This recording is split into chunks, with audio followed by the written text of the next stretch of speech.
everyone, welcome to my YouTube channel, and here we are going to proceed with the topic chemical properties of metals. And let's start the second property, reaction of metals with water. So last time आपको याद है हमने reaction with oxygen करा था. Now इस time हम करेंगे reaction with water. So बच्चे जब भी कोई metal react करती है with water, so there will be two products. The one is metal oxide and the second one is hydrogen gas. ठीक है, तो बनेगा यहाँ पे भी मेटल ऑक्साइड. जब ऑक्सीजन के साथ रिएक्ट करती थी तब भी मेटल ऑक्साइड बनता था. अब वाटर के साथ रिएक्ट करती है तब भी मेटल ऑक्साइड ही बनेगा, लेकिन साथ में क्या होगा, हाइड्रोजन गैस रिलीज होगी. क्लियर? सो अब अगर हम यहाँ पे कोई एग्जाम्पल कंसिडर करते हैं, देन एग्जाम्पल आपके पास आएगी बच्चे. सपोज सोडियम है, सोडियम रिएक्ट करेगा वाटर के साथ. ठीक है, क्या बनाएगा, सोडियम ऑक्साइड Na2O, एंड साथ में क्या रिलीज होगा, हाइड्रोजन गैस. क्लियर? लेकिन ना आप एक चीज़ देखोगे कि बुक में ना जो रिएक्शन है वो कुछ ऐसी लिखी होगी कि sodium is reacting with water to form sodium hydroxide and hydrogen gas. तो अब यहाँ पे जो है वो डिफरेंस क्या है दोनों रिएक्शंस में. मैंने तो आपको बताया कि मेटल वाटर के साथ रिएक्ट करके ऑक्साइड बनाता है, और उन्होंने आपको लिख के दिया हुआ है कि मेटल वाटर के साथ रिएक्ट करके हाइड्रोक्साइड बनाता है. तो ऐसी बात नहीं है बच्चे, एक्चुअल में ऑक्साइड ही बनता है. लेकिन कई बार क्या होता है कि जो मेटल का ऑक्साइड है ना वो वाटर में डिसॉल्व हो जाता है. और लास्ट लेक्चर में भी हमने करा था कि सोडियम ऑक्साइड जो है वो वाटर में सॉल्युबल है. तो जैसे ही ये बनेगा, ये क्या करेगा, वाटर में साथ ही साथ डिसॉल्व हो जाएगा. तो इसका मतलब सोडियम ऑक्साइड जैसे ही बनता है प्रोडक्ट, वो वाटर में क्या कर लेता है, खुद को डिसॉल्व कर लेता है और वो क्या बना देता है, sodium hydroxide.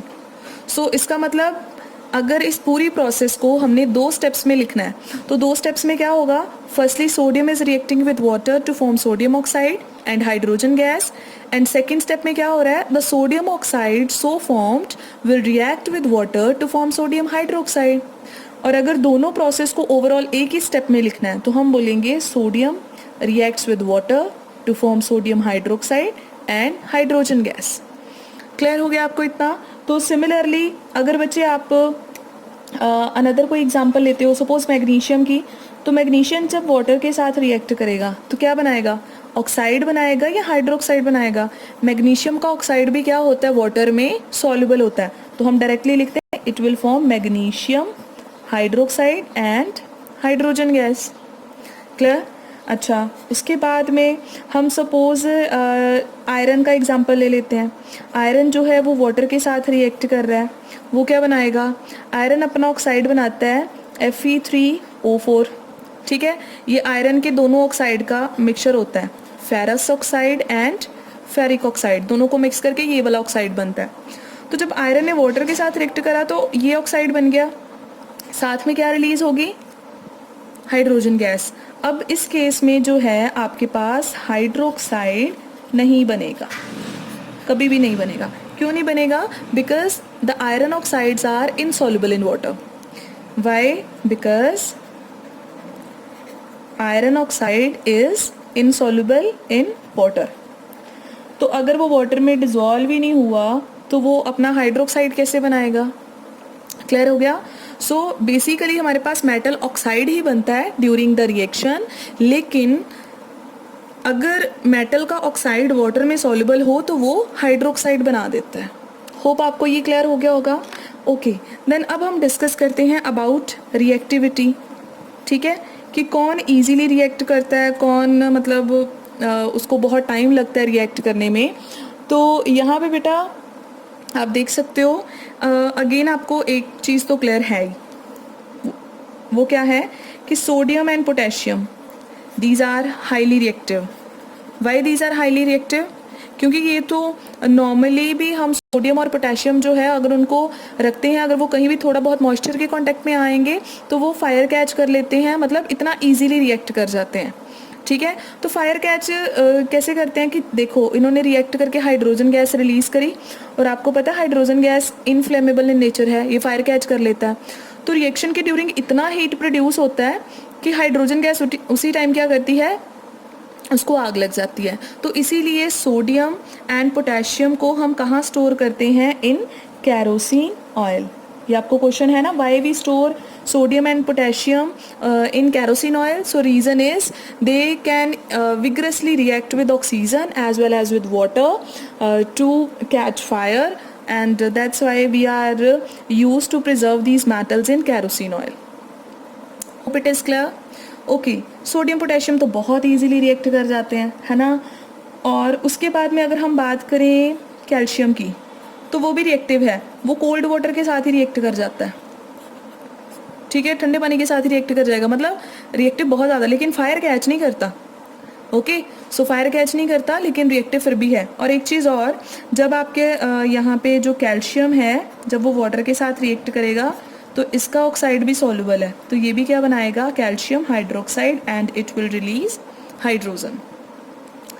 Then after that हो गया सोडियम, हो गया पोटेशियम, हो गया।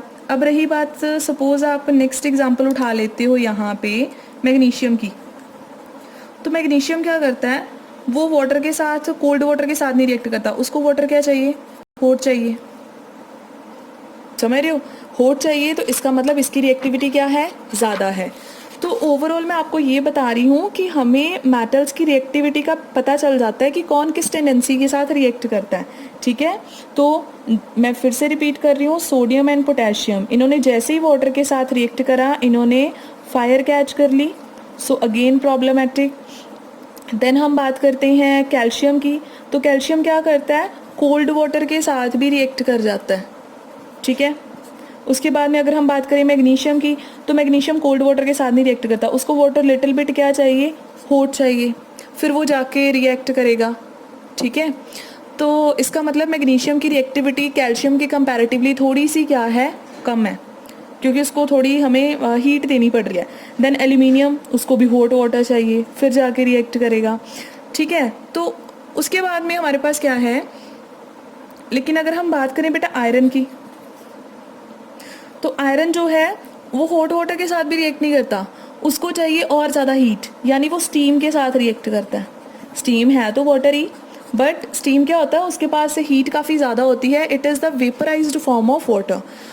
तो इसका मतलब आयरन की रिएक्टिविटी इनसे फर्दर कम है, ठीक है। तो ये हो सकता है। उसके बाद में अगेन आप अगर बहुत सारी, उसके बाद में आप गोल्ड, सिल्वर, ऐसी कुछ मेटल्स लेते हो, तो वो तो नॉर्मली वाटर के साथ रिएक्ट करती नहीं है। इवन एल्यूमिनियम भी बहुत, मतलब थोड़ी रिएक्टिविटी इसकी कम है, इवन ये भी स्टीम के साथ ही रिएक्ट करता है। तो इट मीन्स हर एक की जो रिएक्टिविटी है वो अलग अलग है, कुछ कोल्ड वाटर के साथ ही कर जाते हैं, कुछ हॉट वाटर के साथ करते हैं, कुछ स्टीम के साथ करते हैं। सो यहाँ से हमें एटलीस्ट पता चल जाता है कौन सी मेटल्स बहुत ज़्यादा रिएक्टिव हैं, कौन सी बिल्कुल कम रिएक्टिव हैं जो रिएक्ट ही नहीं करती हैं। क्लियर हो गया ये इतना। So this is all about this topic. Okay, एक चीज़ और क्वेश्चन है, how do we get to know about reactivity of metals। तो हमें मेटल्स की रिएक्टिविटी का कैसे पता चला। अब जैसे यहाँ पे वाटर के केस में हमें कैसे पता चल रहा है, तो बेटा हमें कैसे पता चल रहा है, हमने ना पूरा एक एपरेटस यहाँ पे सेटअप कर रखा है। तो जैसे ही आपकी कोई मेटल वाटर के साथ रिएक्ट करेगी तो उसने अपना ऑक्साइड तो बनाना ही है, लेकिन आपको पता है साथ में वो क्या करेगी, साथ में वो हाइड्रोजन गैस रिलीज़ करेगी। और हाइड्रोजन गैस जब किसी सॉल्यूशन में से गैस इवॉल्व होगी तो बबल्स क्रिएट होंगे। तो अगर तो बबल्स बहुत स्लोली बन रहे हैं, धीरे धीरे बन रहे हैं, तो आप कहोगे कि मेटल जो है इतनी ज़्यादा रिएक्टिव नहीं है, it is quite less reactive. लेकिन अगर बबल्स जो हैं बहुत ज़्यादा अमाउंट में बन रहे हैं, बहुत स्पीड के साथ बन रहे हैं, तो आप बोलोगे कि like metal is highly reactive in nature. अच्छा, मैं आपको बुक से शो कर देती हूँ इसकी एक्टिविटी, ताकि आपको साथ में ही क्लियर हो जाए। So here we have the activity, here you can see, यहाँ पे हमारे पास क्या है, बर्नर हमने यूज़ कर रखा है, और ये हमारे पास एक टेस्ट ट्यूब है। इस टेस्ट ट्यूब में बच्चे हमने क्या कर रखा है, मेटल का सैंपल लिया, जब उसको आप हीट कर रहे हो, ठीक है, जब आप उसको, अच्छा ये चीज़ है, यहाँ पे ग्लास फुल लिया हुआ है एंड उसमें वाटर जो है वो सोक करके रखा हुआ है ताकि अगर स्टीम प्रोड्यूस हो सके और रिएक्टिविटी और भी फास्ट हो सके। तो मेटल क्या करेगी, इस यहाँ पे वाटर के साथ जो है इस स्टीम इस इधर से जो वाटर निकलेगा उसके साथ मेटल रिएक्ट करेगी, क्या बन जाएगा, एक तो बनेगा आपका मेटल ऑक्साइड और एक बनेगी हाइड्रोजन गैस। जो मेटल ऑक्साइड है वो तो आपको यहीं पे मिलेगा, लेकिन हाइड्रोजन गैस, वो गैस है, वो इस पाइप से निकल कर यहाँ चली जाएगी। यहाँ पे हमने एक सोप सॉल्यूशन लिया हुआ है, तो वहाँ से ये देखो एक इन्वर्ट करके, एक उल्टी करके हमने टेस्ट ट्यूब रखी हुई है, तो वहाँ से हमें क्या पता चलेगा, हमें बबल्स दिख रहे हैं निकलते हुए। तो सारी जितनी भी गैस प्रोड्यूस होगी वो यहाँ पे एक्यूमुलेट हो जाएगी, और बबल्स जितने ज़्यादा स्पीड से बनेंगे that means metal is highly reactive, और जितने कम बबल्स बनेंगे, लेस स्पीड से बनेंगे, सो हम कह सकते हैं metal is less reactive. So this is the activity through which you can understand the whole topic. Hope it is clear. So this is all about the topic. Thank you. Bye bye.